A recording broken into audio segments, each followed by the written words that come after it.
Assalamualaikum warahmatullahi wabarakatuh. Banyak dari kita yang merencanakan acara untuk menyambut tahun baruan Masehi. Dan gak sedikit orang yang mempersiapkan segala sesuatu yang diperlukan untuk mengadakan pesta di malam pergantian tahun. Lalu bagaimanakah tanggapan kita sebagai seorang muslim dalam menyikapi malam pergantian tahun ini? Untuk itu di video kali ini yang akan kita bahas adalah sejarah Tahun Baru Masehi. Tahukah teman-teman siapa yang membuat kalender Masehi ini? Jadi pada tahun 527 Masehi, Kaisar Romawi yang bernama Justinian pada saat itu memerintahkan kepada petinggi gereja Katolik bernama Dionysius Exogus untuk membuat sebuah penanggalan yang nantinya akan dipakai oleh semua orang di muka bumi. Tahun Masehi ini dibuat berdasarkan perputaran bumi terhadap matahari. Nah, kalender Masehi ini pertama kali digunakan di benua Eropa. Saat itu tanggalan Masehi ini diberi nama Anno Domini yang biasa disingkat AD atau yang memiliki makna tahun Tuhan kita. Karena kalender Masehi ini dibuat oleh seorang biarawan Katolik yang bernama Dionysius Exogus tadi, maka yang dimaksud tahun Tuhan kita adalah Yesus Kristus. Nah, tahun Masehi ini sebenarnya dibuat bertitik tolak pada kelahiran Tuhan mereka, yaitu Yesus Kristus. Pada awal mulanya, penanggalan Masehi ini dibuat Dionysius Exogus ini hanya memiliki 10 bulan saja.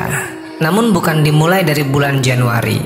Jadi penanggalan tahun dimulai dari bulan Maret. Nah, awalnya ini belum ada bulan Januari dan bulan Februari. Makanya dimulai dengan bulan Maret tadi. Bulan Maret ini dikaitkan dengan dewa Mars. Disclaimer sebentar, orang Romawi ini memiliki kepercayaan paganisme. Paganisme memiliki arti menyembah banyak dewa. Nah, akhirnya diambillah nama-nama dewa yang mereka sembah ini menjadi nama-nama bulan. Sobat Jazirah Ilmu yang dimuliakan Allah, baiklah kita akan menjabarkan asal-muasal penamaan nama bulan pada penanggalan Masehi. Yang pertama, bulan Maret itu diambil dari salah satu nama dewa mereka, yaitu dewa Mars. Dewa Mars ini adalah dewa yang melambangkan keberanian atau biasa disebut dengan dewa perang. Kemudian bulan kedua yaitu April. April ini diambil dari nama sebuah perayaan menyambut musim semi. Karena di bulan-bulan sebelumnya mereka mengalami musim salju. Nah, perayaan ini disebut dengan perayaan Aprili yang memiliki arti mekarnya bunga di musim semi. Tapi teman-teman, untuk bulan April ini ada dua pendapat. Ada yang mengaitkan dengan April ini diambil dari nama dewa, yaitu dewa Aphrodite, yang melambangkan kecantikan dan keindahan seorang wanita. Kemudian yang ketiga adalah bulan Mei. Bulan Mei ini diambil dari nama dewa mereka juga, yaitu dewa Maya, yang memiliki arti dewa bumi atau melambangkan kesuburan.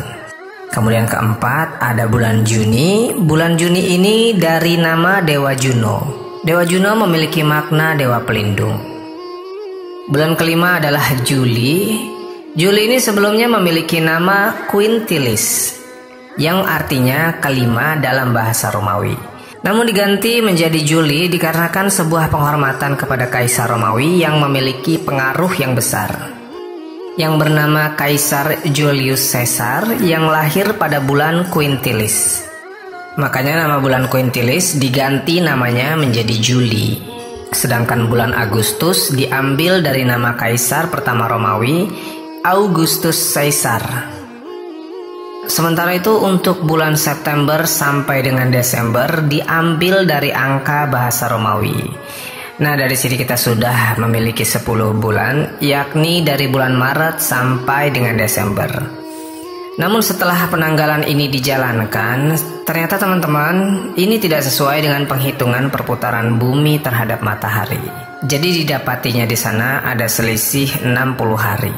Akhirnya dari selisih 60 hari ini mereka bagi menjadi 2, yang menghasilkan tambahan 2 bulan sehingga hasilnya menjadi 12 bulan. Mereka menambahkan bulan Januarius yang diambil dari nama dewa Janus. Nah, dewa Janus ini adalah dewanya bangsa Romawi yang bertugas menjaga pintu surga. Namun Janus sering digambarkan dengan memiliki 2 wajah di satu kepalanya. Yang satu ke depan dan satunya lagi menghadap ke belakang. Memiliki makna wajah yang menghadap ke depan adalah kemampuannya melihat masa depan. Sedangkan wajah yang menghadap belakang adalah kemampuannya dalam melihat masa lalu. Makanya bulan Janus diletakkan di awal tahun atau permulaan tahun. Yang terakhir bulan Februari. Nah, Februari ini diambil dari nama dewa Febria atau Dewi Febria. Dewi Febria ini adalah dewi kasih sayang. Makanya di bulan Februari ini ada hari Valentine atau hari kasih sayang. Akhirnya dengan tambahan bulan Januari dan bulan Februari, maka lengkaplah kalender Masehi ini memiliki 12 bulan di dalamnya.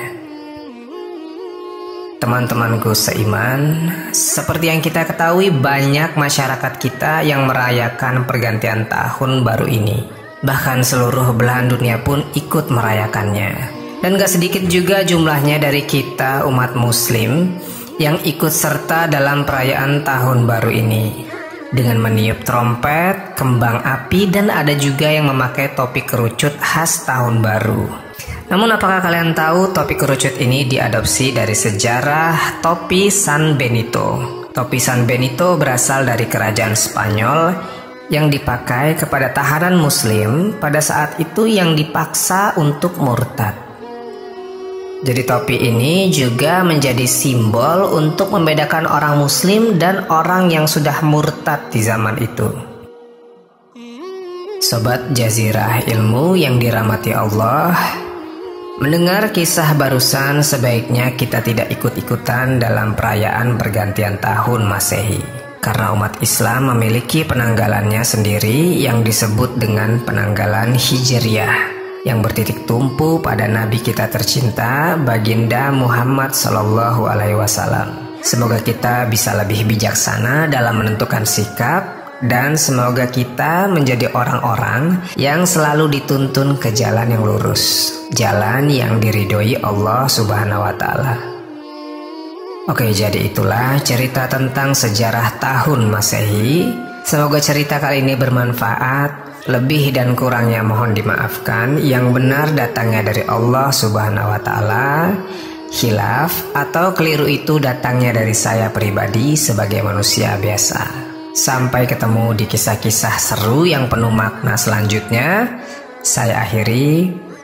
Wassalamualaikum warahmatullahi wabarakatuh.